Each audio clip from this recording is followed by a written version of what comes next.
नाज़रीन, प्रोग्राम सबसे पहले बात करेंगे ईरान अमेरिका मुज़ाकरा तो हुए लेकिन कोई मुआहदा नहीं हो सका।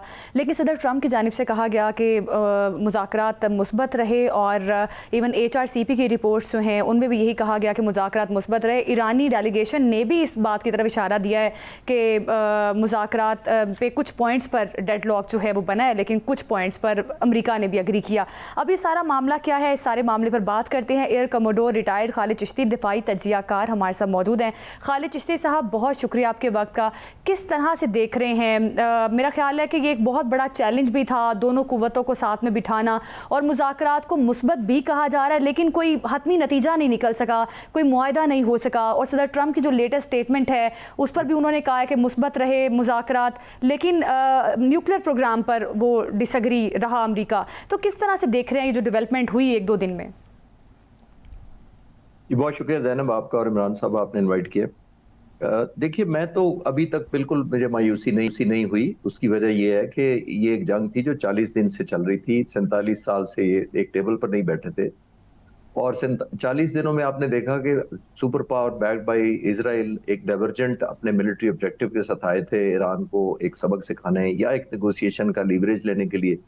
40 दिन में वो नहीं कर सके जो वो चाहते थे, और ईरान ने जो ना सिर्फ कम बैक किया, एक रेजिलियंस दिखाई, उसकी डिटेल्स आगे बात कर लेंगे। लेकिन इसको ऑलमोस्ट 48-72 घंटे के अंदर जो मुज़ाकरात शुरू हो गए इस जंग के बाद, ये बड़ा अनयूजुअल था। ये इतनी, जैसे मैंने कहा, सुपर पावर एक तरफ है और ईरान है एक तरफ, तो इतनी जल्दी पॉसिबल नहीं था 72 घंटों में आना। क्योंकि ऐसे जब जंगें होती हैं उसमें काफी कूलिंग पीरियड भी होता है। कूलिंग का मतलब होता है कि आप कूल डाउन करके ग्राउंड रियलिटी को चेक करें, अपने मुतालबात को रीअलाइन करें, फिर रीफोकस करें इन द लाइट ऑफ आपका जो नुकसान हुआ है, जो आपने दुश्मन का किया है, उसकी इवैल्यूएशन की जाती है, तभी आपकी डिमांड्स उसकी रोशनी में बनाई जाती हैं। तो ये ऑलमोस्ट 72 घंटे के अंदर उनके मुज़ाकरात पर टेबल पर आ जाना है, और सबसे बड़ी बात पाकिस्तान की मिलिट्री और पॉलिटिकल लीडरशिप ने जिस तरह उनको मैनेज किया, वो बहुत काबिल तारीफ है। और यहाँ तक भी एक हमें इत्मीनान होना चाहिए दुनिया को कि जो इतने 48 घंटे पहले एक दूसरे पर मिसाइल और बमबारी कर रहे थे, एक दूसरे पर फाइटर जेट्स ऑब्वियसली नुकसान पहुंचा रहे थे, वो एक टेबल पर एक कमरे में बैठ गए। Number one. नंबर टू, इसमें जैसे मैंने कहा कूलिंग पीरियड होता है, एक सेंस ऑफ रियलिज्म होती है, फिर ग्राउंड चेक होता है कि हमने क्या खोया क्या पाया, उसकी रोशनी में होता है। तो आई थिंक ये मायूसी अभी इसलिए नहीं है कि दोनों साइड्स ने ये नहीं कहा कि ये मुज़ाकरात खत्म है, अब दोबारा जंग में जा रहे हैं या सीज फायर को हम खत्म कर रहे हैं। बड़ी पॉजिटिव चीजें अभी भी है, और न्यू रियलिज्म के साथ जब अपनी अपनी हुकूमतों के पास जाएंगे, अपने पॉइंट्स एजेंडा लिस्ट डाउन करेंगे, तो मुझे उम्मीद है कि पाकिस्तान ने, आई एम श्योर, रिक्वेस्ट की होगी कि कम से कम सीज फायर को एक्सटेंड कर दिया जाए, ताकि एक स्पेस मिल सके पाकिस्तान को और दूसरे जो ममालिक हैं, जो वेल विशर हैं दोनों तरफ के, कि एक पॉजिटिव नोट की तरफ बढ़ा जा सके। चिश्ती साहब, ये फरमाइएगा कि ये, क्योंकि आपने इन मुज़ाकरात पे भी और उससे पहले सारी जंग पे भी गहरी नज़र रखी, आपसे कई दफ़ा हमारी भी इस पे बात हुई, ये फरमाइएगा कि अमेरिका और ईरान जो हैं वो तो दोनों किसी हद तक इस बात पे माइल नज़र आते हैं कि मामलात को पुरअमन तरीके से आगे बढ़ाया जाए। और अब भी जो ख़बरें आ रही हैं कि सिवाय यूरेनियम के और अबनाए हुर्मुज़ के बाकी तमाम चीज़ें तकरीबन तय पा गई थी। लेकिन इसराइल जो है, जो बोन ऑफ कंटेंशन है असल में, वो तो कह रहा है कि जी जंग उसने नेतन्याहू ने जंग जारी रखने का ऐलान कर दिया। तो क्या आप समझते हैं कि इसराइल को भी जो है अमेरिका नकेल डालने में कामयाब हो जाएगा? देखिए, प्रेसिडेंट ट्रंप को अब तो रियलाइज जरूर कर लेना चाहिए कि अगर किसी स्टेज पर इस जंग में इजराइल ने, नेतन्याहू ने उनको धक्का दिया था, तो आई थिंक एक new found reality American president को भी पता लग गई होगी कि मुझे मिसलीड किया गया, मिस इन्फॉर्म किया गया, या मेरी मिलिट्री माइट को ओवर एग्जैजरेट किया गया, या मुझे कहा गया कि ये वेनेजुएला प्लस होगा, आप हिस्ट्री में अपना नाम लिखवा लें।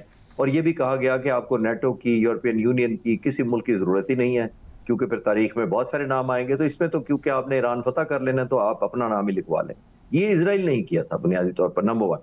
नंबर टू, आप देखिए कि ईरान के पर हमले के बाद प्रेसिडेंट ट्रंप तो जिस तरह भी कह रहे हैं, लेकिन नेतन्याहू अभी तक, आपने नोट किया होगा कि इस बात पे डाइवर्जेंट है उनके ख्यालात प्रेसिडेंट ट्रंप से, क्योंकि वो चाहते थे कि ईरान को सही मानों में, जो अमेरिकन प्रेसिडेंट लफ्ज यूज करते हैं, ऑब्लिटरेट कर देना, ये सफाए हस्ती से मिटा देना इनका न्यूक्लियर प्लांट और मिसाइल टेक्नोलॉजी प्रोग्राम।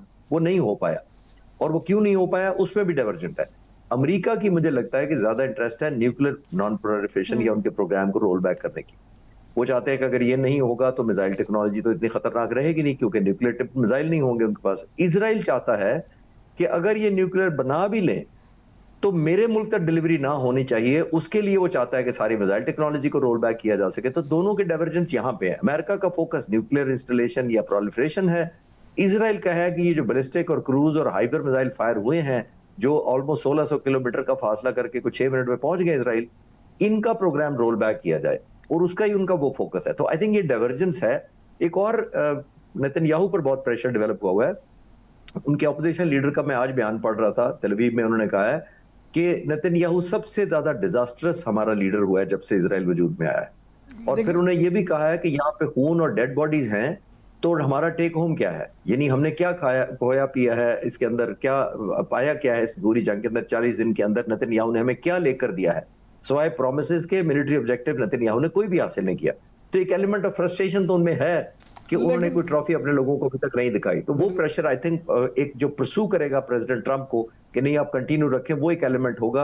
अल्लाह करे वो समझ पाए कि उनके साथ 40 दिनों में कुछ सही इनपुट नहीं आए, जिसकी वजह से रिजल्ट ये आए। लेकिन सर ये फरमाइएगा कि नेतन्याहू ने अब तुर्क प्रेसिडेंट जो हैं उनको भी इस गेम में इन्वॉल्व किया है और उन पे भी इल्ज़ाम आयद किया है। दूसरी तरफ तुर्किया के जो प्रेसिडेंट हैं तैयब एर्दोगान, उन्होंने भी इसराइल को जवाब दिया और उन्होंने धमकी दी है कि हम तुम पे हमला भी कर सकते हैं। तो आप इस सारी सूरत हाल का किस तरह से अहाता करते हैं? क्या ये जंग वाकई ही मजीद फैल सकती है या यहाँ पे इन चीज़ों को कंट्रोल कर लिया जाएगा? देखिए, इजरायली प्राइम मिनिस्टर के पास तो अब कोई फेस सेविंग नहीं रहेगी ना। उनके पास चॉइस ही यही है कि वो जितने मुसलमान मुल्क हैं उनको इंटीग्राइज करें। पहले उन्होंने कोशिश की थी इस जंग के अंदर कि ईरान जो है वो रिटेलिएशन करते हुए उन गल्फ ममालिक पर हमला कर दे, ताकि गल्फ ममालिक जो है वो दोबारा हमला करें, अटैक बैक करें ईरान के ऊपर। तो वो एक लोकलाइज्ड एस्केलेशन वो चाहता था ईरान और मिडल ईस्ट के जीसीसी ममालिक के दरमियान।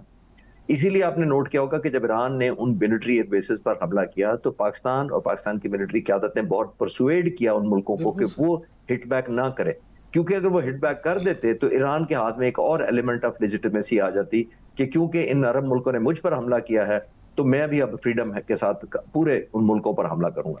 तो एक सबसे ज्यादा खुश इस पर नेतन्याहू ने होना था, कोई रॉकेट साइंस नहीं है।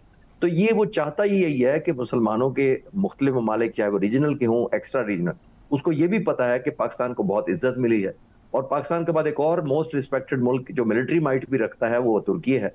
तो आई थिंक ये उनको ये फेस सेविंग चाहिए। वो थ्रेट करके अपने लोगों को तसल्ली कराना चाह रहे हैं कि मेरे मिलिट्री ऑब्जेक्टिव यहाँ नहीं है, बल्कि मैं हर जगह दुनिया में एक बहुत ज्यादा खौफ के तौर पर जाना चाहता हूँ। तो आई थिंक ये एक सियासी स्टंट है, और बहुत अच्छा बेफिटिंग जवाब दिया तैयब एर्दोगान साहब ने। उन्होंने एक मैसेज बैक दिया है कि हम नो नॉनसेंस वाला और कोई ऐसी चीज को बिल्कुल सर, आपने बड़ी दुरुस्त बात कही है कि जाहिर है पीस प्रोसेस जो होता है उसमें टाइम लगता है, और जिस तरह से ये मुज़ाकरात हुए हैं यकीनी तौर पर एक्सटेंड होंगे और इसमें कुछ ना कुछ निकलेगा, लेकिन फिर भी दोनों तरफ एक जंग का खदशा भी मौजूद है। हमने देखा कि कुछ रिपोर्ट्स ये बता रही हैं कि चीन जो है वो ईरान को हथियार देने जा रहा है। तो इस पर सदर ट्रंप ने धमकी भी दी है कि अगर चीन ने हथियार दिए या कोई मदद की ईरान की तो फिर इस पर संगीन नताइज का सामना करना पड़ेगा चीन को। तो ये इस सारी सूरत हाल पर आप क्या कहेंगे? क्या कोई खतरनाक सिचुएशन बन सकती है? देखिए ज़ैनब, जब जंग लग जाती है, शुरू हो जाती है, तो कोई खास मुल्क आपकी कोई हेल्प नहीं कर सकता। ये सब कुछ आपने पीस टाइम में करना होता है। नंबर वन, जंग के दौरान आप मुझे दुनिया का सबसे मॉडर्न F-35 जहाज मुझे दे दें तो मैं क्या करूंगा उस जहाज के साथ? उनकी मेंटेन कैसे करूंगा, उसको ट्रेनिंग कैसे लूंगा? तो कोई भी चीज जो होती है वो पीस टाइम में करनी होती है। आपने हिंदुस्तान पाकिस्तान के मुकाबले में देखा था, जब उन्होंने राफेल लिए थे 2016 में ऑर्डर किया था, 2019 में अभिनंदन का वाकया हो गया, तो यही इंडियन प्राइम मिनिस्टर ने कहा था कि अगर हमारे पास राफेल होते तो राफेल उन्होंने फिर 2019 के अभिनंदन की शूटिंग के चंद महीने बाद उनको पहुंच गए थे। नंबर वन, उस वक्त आपने देखा था कि पाकिस्तान की एयरफोर्स के पास एक डिसएडवांटेज हो गया हमारी तरफ, क्योंकि हमारे पास उतनी रेंज के मिसाइल नहीं थे जितने राफेल पे लगे हुए थे। तकरीबन 150 किलोमीटर का हमारे पास कोई मिसाइल नहीं था, तकरीबन आधी रेंज के हमारे पास मिसाइल थे। तो फिर पाकिस्तान के प्रेजेंट एयरफोर्स चीफ जो हैं, air chief marshal Zaheer Ahmed Babar Sidhu, इन्होंने विजुलाइज किया कि हमें पीस टाइम में इंडक्ट करना है। हमने रिकॉर्ड मुद्दत में 1 साल में एक पूरा स्क्वाड्रन इंडक्ट किया, ऑपरेशनलाइज किया डे एंड नाइट J-10C का। और आप ये विजन देखिए कि फिर उसी ने इनके जहाज मारे तमाम के तमाम, सिवाय एक दो ग्राउंड डिफेंसेस से हुआ था। तो ये मैं बताने की ये कोशिश कर रहा हूँ कि ये पीस टाइम ने आपने विजुलाइज करनी होती है, अपनी थ्रेट कैपेबिलिटी और पोटेंसी को बढ़ाना होता है।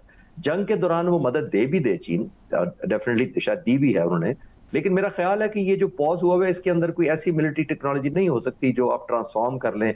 प्रेसिडेंट ट्रंप ने वैसे थ्रेट किया होगा, आपको याद होगा उन्होंने रूस को भी थ्रेट किया था कि रूस हमारी टारगेटिंग बता रहा है, हमारी लोकेशन बता रहा है।